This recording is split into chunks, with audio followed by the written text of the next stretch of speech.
Joining me today, we have Brian with CAIC, and of course, we're going to jump into all things avalanche and safety. So, Brian, I'm going to give you the floor. What are some things that we should be on the lookout for?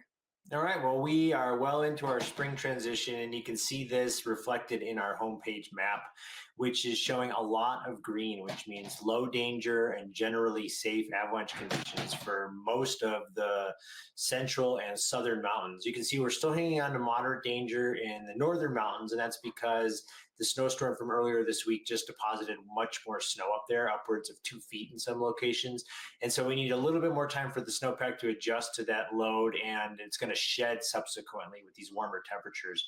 And as we move into the latter part of this work week, we do rebound to more spring type temperatures, and that's going to put wet avalanches back on our radar. So here's just an example of some daily temperatures forecast and this one's down near Fremont Pass, and you can see we have daytime highs peaking above 50 as we move towards the weekend. It's a little cooler up north as we look here on Vail Pass, but we still have daytime highs peaking in the mid 40s. And so we're going to have to start thinking about wet avalanche concerns as we get these warmer temperatures and strong April sunshine. Yeah, and now when you see the temperature go up during the day and going down in the nighttime, kind of what are some things that people should look out for when they are attempting to check out the backcountry? Yeah, what we really need to check for is the extent of the freeze. And we had a forecaster, Drew Gibson, out on Fremont Pass, who described this really well in this video I'll show you right now. Fantastic. Hey everybody, Drew here with the CAIC. I'm up here on Fremont Pass. It's Saturday morning, about 10:30 or so. And as you can tell by the way I'm dressed, it is just downright hot out here. It was 45 degrees in the car park when I left just a little bit ago. I'm at 11,000 feet, just a little higher, and I wanted to look at the depth of freeze that we have going on. And so, as you can see across the snow surface here, it's really hard. It sounds like it. It's even kind of hard to get my ice axe through. But once you punch through this top 8 inches, 20 centimeters worth of snow, below it is soft, wet snow that didn't refreeze last night. So the freeze that we got didn't go deep enough to lock up the entire snowpack. So once this surface crust breaks down, this top 8 inches, the rest of this is going to become very unsupported very, very quickly.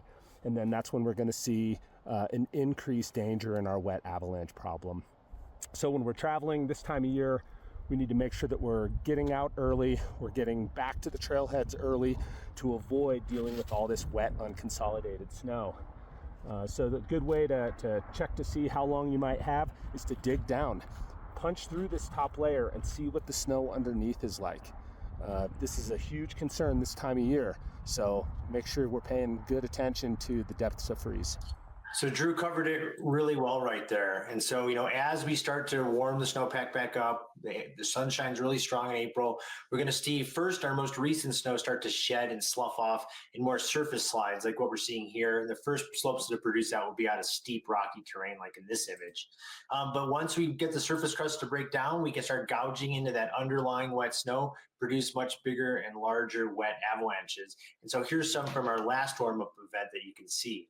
So early indications that we're going to see more troublesome and more dangerous wet avalanche activity is when we start to see small avalanches coming out of steep rocky terrain.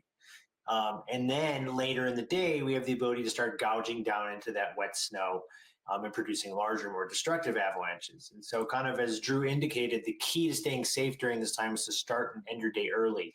When you start to see the surface crust break down and you start punching through, you get slushy surface conditions more than about boot top, or that crust on the surface is no longer supportable, it's time to start thinking about exiting avalanche terrain, move to colder, shadier slopes, or just call it a day. Pinwheels, roller balls are other clear indications that wet avalanche activity is imminent. It's going to be the main problem as we move towards the weekend.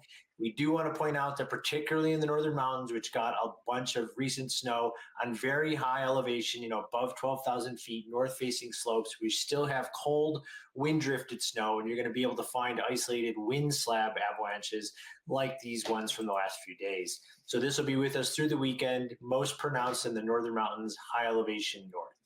And if you can start and end your days early and look for these wind-drifted slopes and avoid them, you can stay safe. Yes, and that's a spooky kind of thing to know, but also that last picture that we ended on was beautiful. But still want to stay incredibly safe. And where should we get those live updates as well, Brian? Yeah, please either check the CAIC mobile app, or you can go to this website just over my shoulder here at Colorado.gov/avalanche. Fantastic. Thank you so much for keeping us in the know. Appreciate your time, Brian, and we will chat next time. We'll see you back here next week. All right.